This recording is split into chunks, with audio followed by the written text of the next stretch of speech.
For this problem, a man is moving his belongings using the pulley system in the diagram. And he wants to lift his belongings from the ground all the way up to the window, which is 3.6 meters high. And both pulleys are massless and frictionless.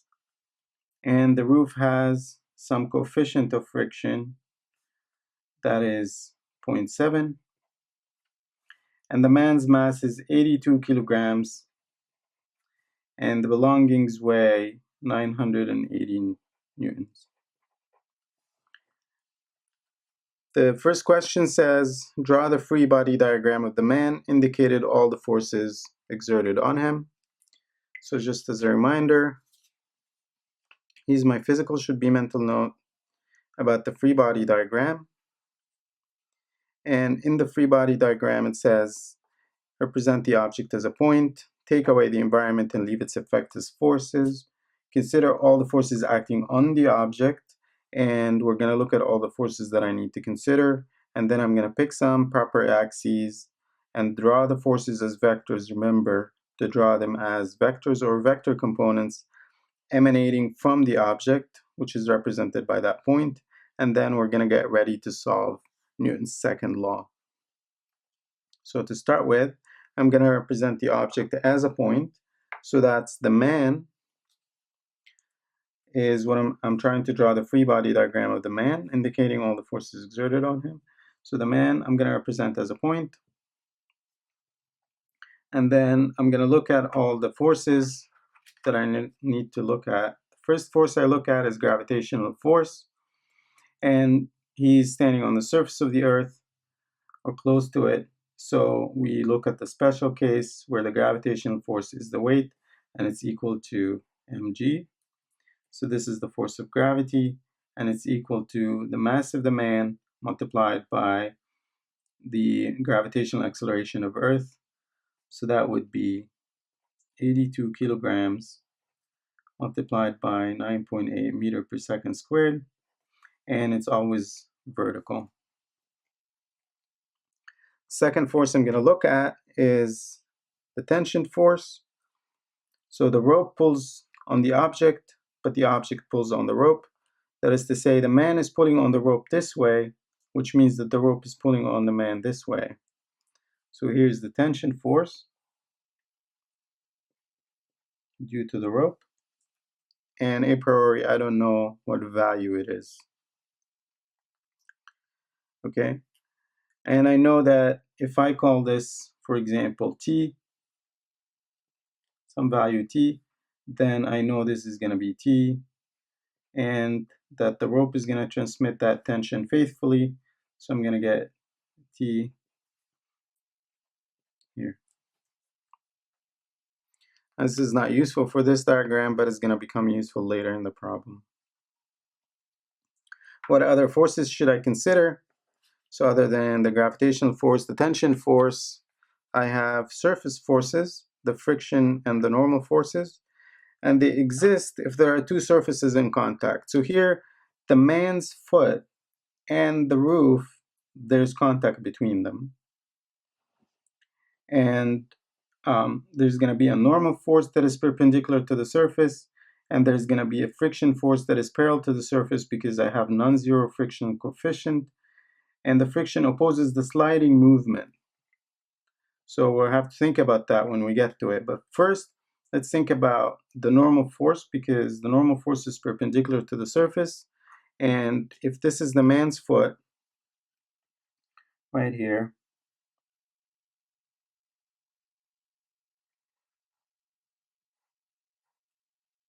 in contact with the roof. So there are two surfaces in contact here, and the normal force is the force that is of the roof acting on the man, because remember, in the free body diagram, I'm always looking at forces acting on the object. So the roof is going to exert some force on the man, and it's going to be pointing up, perpendicular to the surface. It's always perpendicular to the surface, and surface is horizontal, so the normal force is going to be straight up. And also a priori, I don't know what its value is going to be. Second, I'm going to look at the friction force, and the friction force is going to be parallel to the surface, if it exists, which it does, and it's going to oppose the sliding movement. If the man's foot, for the man to move forward, which is what he's trying to do, his foot has to push backwards. So his foot wants to slide backwards, which means that the friction force is going to be, the surface is going to try to keep the foot from sliding, so it's going to push it forward. So if this is the sliding movement,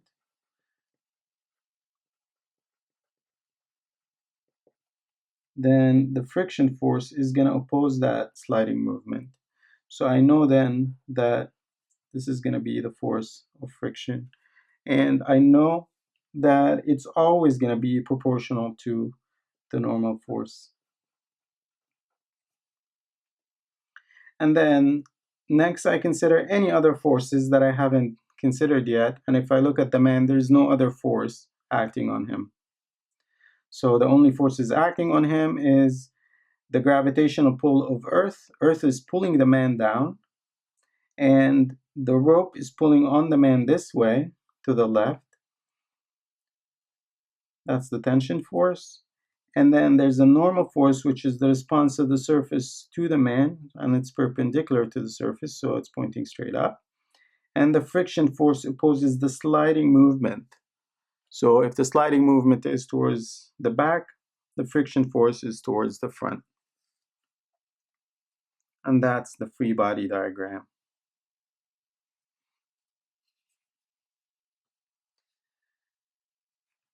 After the list of forces to consider, I'm going to pick some axes. And in this case, it's actually quite straightforward. I'll just pick this to be my x and this to be my y.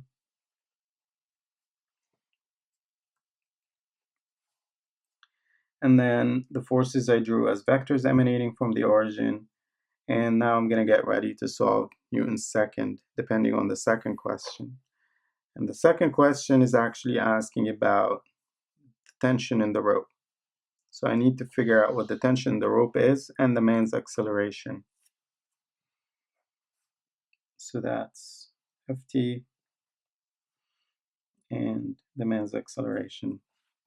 So now I got to think about the man's acceleration. I got to decide which way the man is accelerating.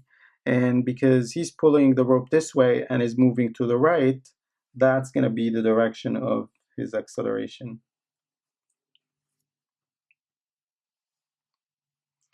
To be able to solve this problem, I also need to draw the free body diagram of the belongings with this pulley if I want to. And notice that it might be touching at the very beginning of the movement when he's trying to move it off the ground. But as soon as he moves it even like half a millimeter off the ground, it's no longer touching the ground. There's no surface force between the belongings and the ground. And in that case, if I just draw the free body diagram of the belongings, there are no forces in X, but in the Y, if I go through the list of forces, there is an attractive force of Earth, and in this case it's going to be the weight, and it's pulling down, and it's already given to me as the weight,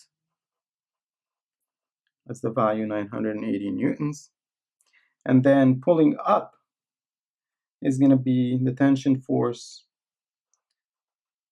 because the belongings are pulling on the rope, but the rope is pulling on the belongings, and there's two of them, two tension forces. And then, like I said, there's no normal or friction force in this case as soon as it leaves the ground, which is where the man is going to start his movement.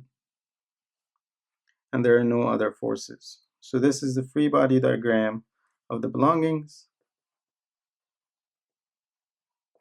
And this is the free body diagram of the man. Okay.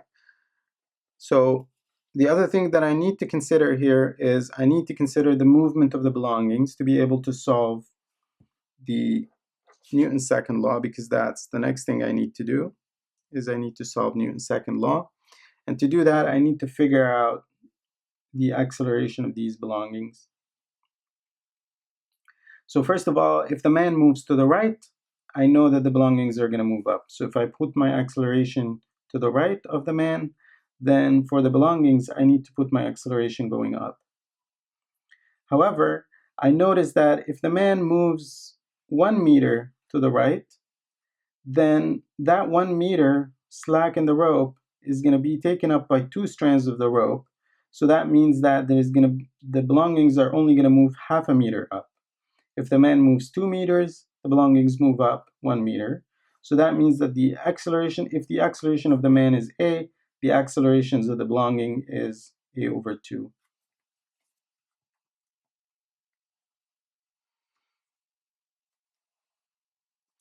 Okay. So then I need to solve Newton's second law to be able to figure out the tension in the rope and the man's acceleration.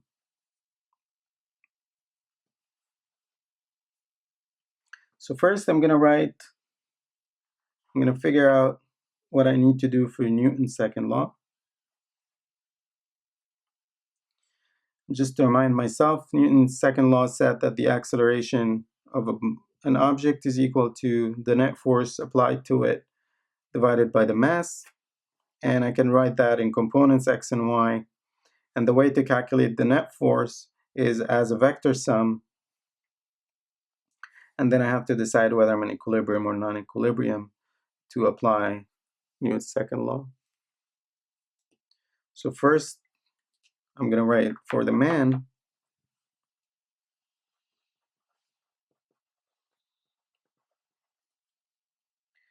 and I'm going to try to solve Newton's second law, which says that the net force in x is equal to mass times acceleration in x, and the net force in y is equal to the mass times the acceleration in y. And of course, the mass here is the mass of the man, because I'm writing this for the man. So in the x direction for the man, there is some acceleration. So that means it's in non-equilibrium. So that means that I can leave it as max.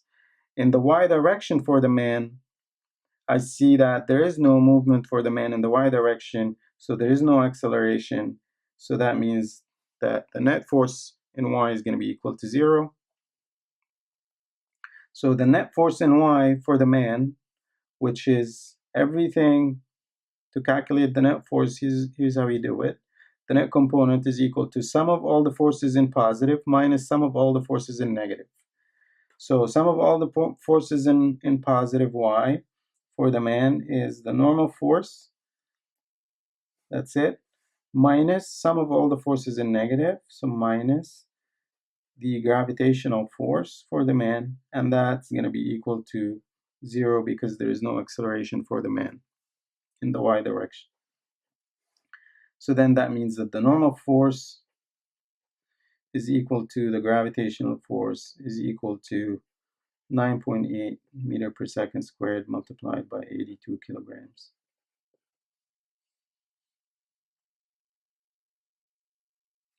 If I solve now the x, so the net force in x for the man is going to be everything that's pointing in positive x. So the friction force, which is mu times Fn, the normal force, minus the tension force is equal to the mass of the man multiplied by the acceleration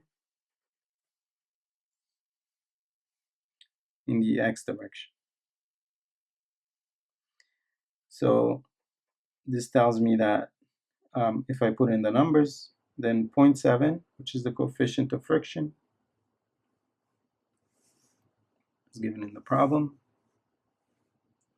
multiplied by the normal force, which I've just calculated to be 9.8 meters per second squared, multiplied by 82 kilograms, minus the tension force, which is something I don't know yet, is equal to the mass of the man, which is 82 kilograms, multiplied by the acceleration of the man. And I don't know the tension, I don't know the acceleration. It's a good thing then that I drew the free body diagram for the belongings, because from there I can get another equation that relates the tension to the acceleration. So to do that, I'm going to say for the belongings, I'm going to solve Newton's second law, which says that the summation, the net force in y is equal to the mass of the object, which is in this case the mass of the belongings, multiplied by the acceleration. And the acceleration of the belongings, like we said, is a over 2. So the net force in y is everything that's positive minus everything that's negative. So that's 2t minus 980 newtons is equal to the mass of the belongings, which is 980 newtons over 9.8 meter per second squared, multiplied by the acceleration over 2.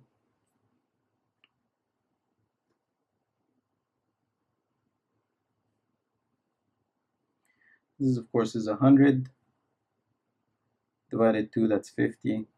So that's equal to 50. Newton divided by meter per second squared, that's kilograms.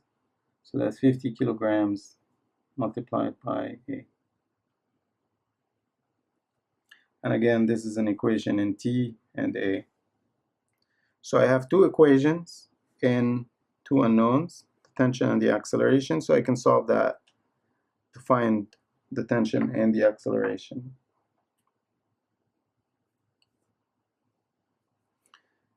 So one way you could do that is you can just figure out what T is from this equation and plug it in this other equation. Or you can multiply this equation by 2 and add it to this other equation and so on. However you like to algebraically solve two equations simultaneously to find the two unknowns.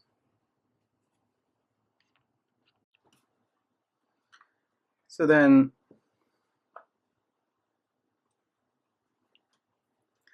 I could just clean up this equation to calculate this number. It turns out to be 562.5. And minus T is equal to 82 times A. And if I divide this equation by 2, I will get that T minus 419 newtons is equal to 50 divided by 2, that's 25 times A. So these are the two equations that I want to solve to get T and A. And the thing that I could see right away is that if I add these two equations, minus T is going to cancel with T, and I'm just left with an equation in A, so that's what I'm going to do. I'm going to add the two equations together. So I'm going to get 562 minus 490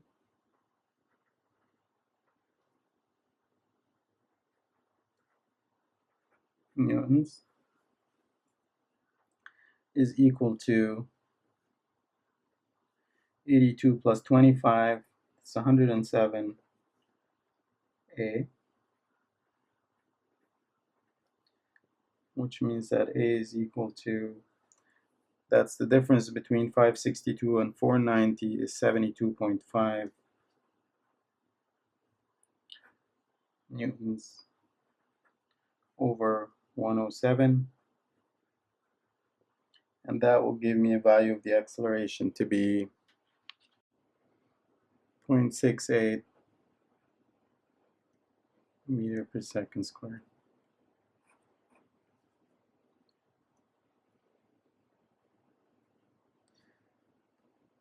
And that's the man's acceleration is a. Of course, the belongings acceleration is a over 2, but we're looking for the man's acceleration, so that's just the value of a. And then to calculate the tension, I could just take the value of a from here, and I can plug it into this equation, for example. So I could say then that T is equal to 490 newtons plus 25 kilograms multiplied by 0.68 meter per second squared. And if you work that out, you find that it's equal to 507 newtons. For part C, it asks calculate the work done by all the forces acting on the man as he pulls the belongings all the way from the ground to the window. So the forces that are acting on the man are these forces here in this diagram. The gravity, normal force, friction force, and the tension force. And the displacement is going to be given by this clue that the man is pulling the belongings all the way from the ground to the window. So if I look at the work done by a constant force during some displacement s, it's equal to always the magnitude of the force multiplied by the magnitude of the displacement multiplied by cosine the angle. So for each one of the forces acting on the man, I need to figure out the magnitude of the force, the magnitude of the displacement, and cosine the angle. So first thing, I'm going to figure out the magnitude of the displacement of the man. And remember that here we've said that if the man moves 1 meter, the belongings are only going to go up half a meter because the slack in the rope is going to be divided on 2 strands.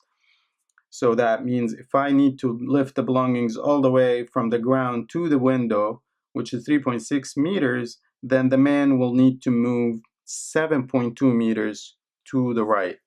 So according to this diagram, it's going to be 7.2 meters in x hat. So the displacement is going to be 7.2 meters in positive x hat direction. Okay, so now for every force, I'm going to have to figure out what the magnitude of the force is and what the angle is between the force and the displacement. So first, let's start by the force of gravity. So work done by Fg. So first I need to draw Fg and the displacement and figure out the angle between them, and in this case is going to be 90 degrees. Theta in this case is 90 degrees, so I know that cosine theta is going to be equal to 0. So that means that the work done by the force of gravity is going to be equal to 0. Now, the work done by the normal force is also going to be equal to 0. And the reason is that the displacement and the normal force also have an angle of 90 degrees between them. And anything that has a 90 degrees angle does no work. Now for the next force, let's take a look at the friction force, for example. So for the friction force,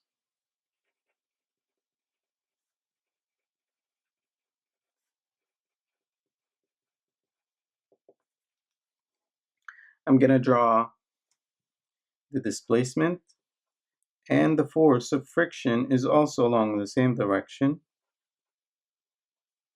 So that means the angle between them is 0, which means that cosine theta is equal to 1.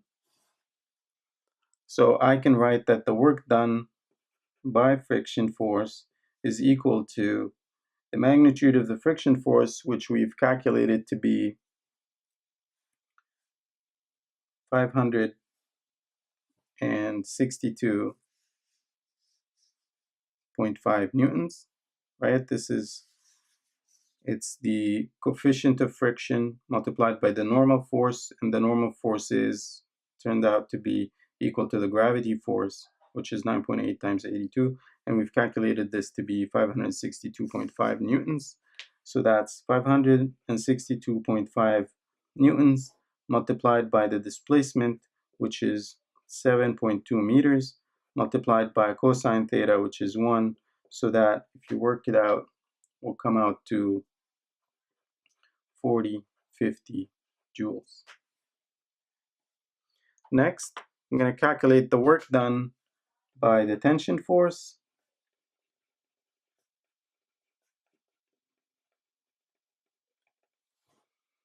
And if I draw it, the displacement is to the right, but the tension is actually in minus x hat.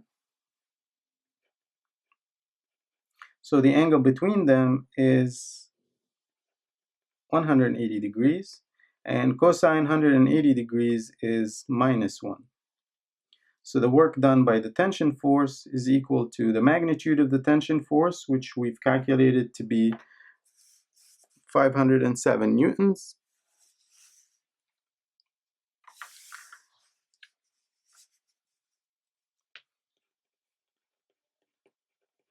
multiplied by the magnitude of the displacement, which is 7.2 meters, multiplied by cosine the angle between them, which is minus 1. And if you work that out, you'll find that it's equal to minus 3,650 joules.